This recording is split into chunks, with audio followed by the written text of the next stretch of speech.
sida aan wada ognahay shay walba wuxuu leeyahay asaas uu ku qotomay iyo jirid uu ku taagan yahay geed aan jirid adag lahayn har ma galo guri aan asaas adag ku taagnayna hooy ma noqdo haddaba barbaarinta ubadka waxay ku qotontaa afar tiir oo haddii midkood liicdo midka kale uu la liicanayo waa tiirada isku xiran iyo asaas haysta waa sirta guusha barbaarinta iyo madasha isfahamka waalidka iyo ubadkiisa asalka koobaad xiriirka waalidka iyo ubadkiisa u dhaxeeya waa asalka koobaad iyo bilowga saxda ah ee barbaarinta ubadka haddaba waalidka sharafta lahow si loo helo xiriir wanaagsan oo u dhaxeeya adiga iyo carruurtaada waxaa lagama maarmaan ah in laga helo waqti ku filan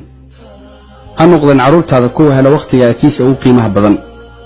waalidka guulaystay waa kan saaxiibadiisa siiya waqtiga carruurtiisa ka soo haray ee ma aha kan carruurtiisa siiya waqtiga saaxiibadiisa ka soo haray baro oo ogow waxyaabaha ay carruurtaadu jecel yihiin kana dhigo fursad aad ugu dhowaatid qalbigoodana ku hanatid la sheekaysa carruurtaada u tabi qisooyinka ku habboon ee waxtarka u leh ugana sheekee waalidka iyo waayahaaga carruurnimo ku dadaal inaad la cuntayso waxaa la ogaaday carruurta waalidkood la cunteeya inay ka maan iyo luqad wanaagsan yihiin kuwa kale aan nasiibka helin ku dadaal inaad ugu roonaato hadiyadaha sidaasoo kale isku day inaad ku casunto maqaayadaha iyo meelaha lagu kulmo asalka labaad samaynta kalsooni adag kalsoonidu waa furaha albaabka barbaarinta saxda ah waalidka guulaystay waa kan helay kalsoonida ubadkiisa noqdayna saldhigga sirtooda haddaba waalidka sharafta lahow si aad u abuurto kalsooni adag oo idiin dhexaysa adiga ubadkaaga waxaad ku dadaashaa inaad adigu ku kalsoonaato adiga oo kalsoonidaada u dhex marinaya rumaynta hadalkooda islowsiinta khaladaadka ka dhacaya qaarkood yaraynta eedda iyo qaylada sidaasoo kale ka fogaanshaha erayada dhabeecaynta iyo cayda xambaarsan sida wasakh yahow doqon yahow dulli yahow eey yahow doofaar yahow damiin yahow iyo wax la midka ah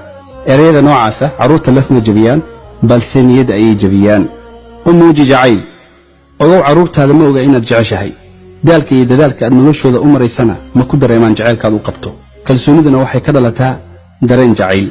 waddada keliya oo ay carruurtu ku ogaadaan ama ku dareemaan jacaylka uu waalidkood u qabo waa inuu waalidka u sheegay inuu jecel yahay sidaa darteed waalidka sharafta leh waxaad ku dadaashaa ereyga waan ku jeclahay aabbo waan ku jeclahay hooyo ka dhowrso kana fogow in ubadkaaga aad la barbar dhigto carruur kale adigoo weliba dareensiinaya dhaliil iyo dhaleecayn waxaase ku dadaashaa inaad ku hor ammaanto saaxiibbadooda macallimiintooda iyo dadka kale ee ku hareeraysan noloshooda arrimahaas waxaad ku hanan kartaa kalsoonida ubadkaaga iyo jacaylkooda asalka saddexaad kobcinta iyo adkaynta dhaqanka wanaagsan ee carruurtu leeyihiin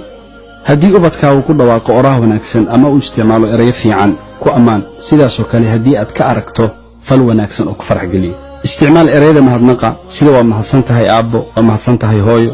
khayr allaha ku siiyo waxaa tahay wiil wanaagsan waxaa tahay gabar wanaagsan u muuji danayn iyo dhaganugayl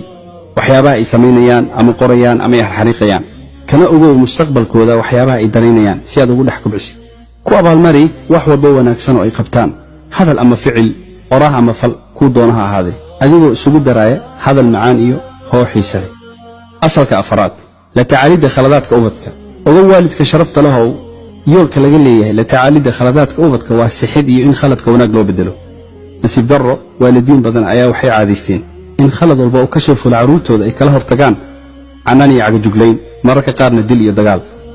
haddaba si khaladaadka ubadka loogu beddelo wanaag waxaa lagama maarmaan ah inaad ogaato sababta keentay khaladka